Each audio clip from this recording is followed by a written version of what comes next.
स्वागत है आप सभी का एक नए वीडियो के साथ। So now we are going to continue our अनेकार्थक शब्द वीडियो सीरीज। प्रीवियस वीडियो में हमने जेठ तक का जो मटेरियल था, जो भी वर्ड्स थे, उनको डिस्कस कर लिया था। अब आगे चलते हैं। नेक्स्ट है हमारा टीका। अब आपने सुना होगा कि टीका चढ़ रहे हैं, है ना।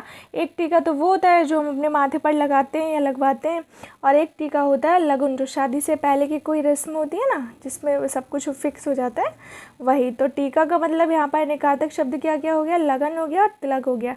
नेक्स्ट है आपका ठाकुर। अब ठाकुर क्या क्या है? ठाकुर देखो, क्षत्रिय है, ब्राह्मण क्षत्रिय वैश्य शूद्र होता है ना, एक कैटेगरी।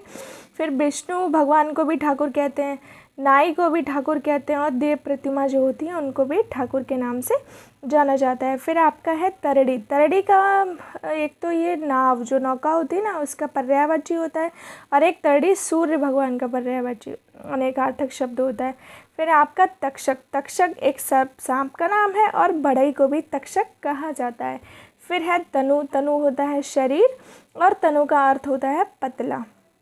अब अनेकार्थक शब्दों की बात है, मतलब शब्द एक ही है और उसके अनेक अर्थ हैं, अलग अलग अर्थ के लिए एक ही शब्द यूज़ हो रहा है। फिर है तप। तो तप का होता है तपस्या, और एक तप का मतलब होता है कष्ट। फिर है ताल।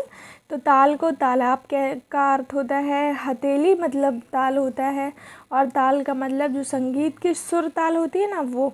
फिर है तूल।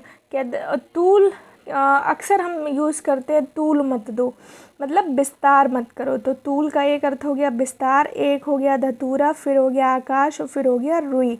फिर होता है तेज। तेज का मतलब चमक, मतलब कितना ब्राइट है। फिर एक तेज होता है कि सब्जी बहुत तेज़ हो गई है, मतलब महंगी हो गई है।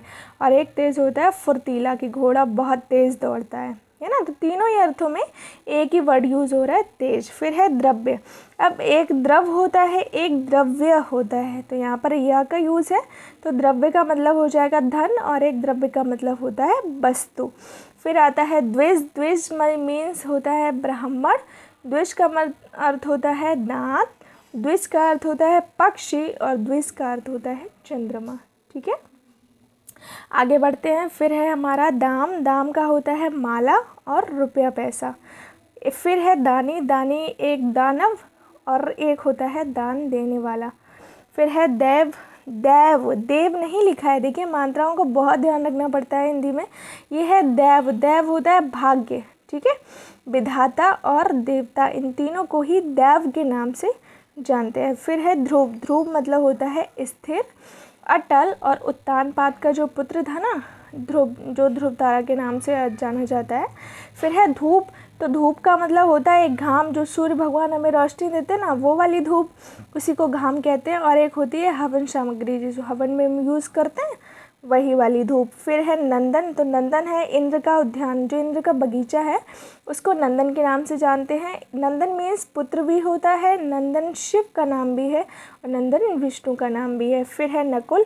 नकुल का अर्थ होता है नेवला, और पांडवों के जो 5 पुत्र थे, उसमें युधिष्ठिर, भीम, अर्जुन, नकुल, सहदेव, तो उनमें एक पांडव भी थे, उनका नाम था नकुल। फिर है नग। नग का अर्थ होता है नगीना, संख्या, पर्वत, वृक्ष, ये सभी नग के अर्थ होते हैं। नेक्स्ट बात करते हैं नाग की। नाग आप जानते हैं, हाथी को भी नाग कहा जाता है, पर्वत को भी कहा जाता है, और सर्प को भी कहा जाता है।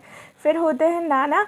नाना जो हमारी माँ के पिता होते हैं, उनको नाना तो सभी जानते हैं, और एक नाना होता है मतलब अलग अलग तरह का, डिफरेंट काइंड, तो विविध हो गया। फिर है नारी। नारी का अर्थ होता है स्त्री, औरत, और एक नारी का अर्थ होता है मोटी वाली जो रस्सी होती है, उसको नारी कहते हैं।